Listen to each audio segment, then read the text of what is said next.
Now, TVJ Sports understands that Jamaican coaches Andrew Edwards, Omar Edwards, Shavar Thomas and Aaron Lawrence have been denied entry and visas to Guadeloupe.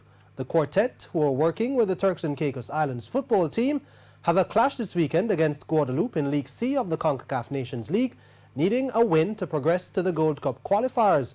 But due to having Jamaican passports, the four have not been allowed into the French overseas territory. Head coach Andrew Edwards expressed disappointment at the situation.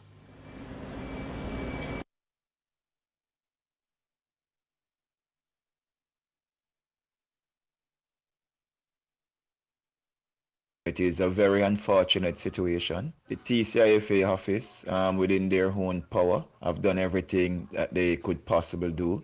They have also right to CONCACAF and all the relevant person. It is really, really unfortunate that we will not get the visa to go to Guadeloupe with the team.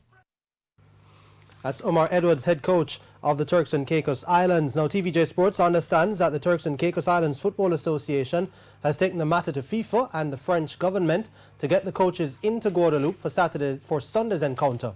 The Turks and Caicos secured back-to-back wins for the first time in the history of the sport after defeating St. Martin 3-2 on Thursday. And Coach Edwards is grateful for the support. The team, the technical director, Andrew Edwards, have been helping us in terms of organizing the off-the-field activity, which is a major plus. So we definitely we join hands and hearts together to ensure that we keep the Jamaican flag flying high, despite we're away from Jamaica.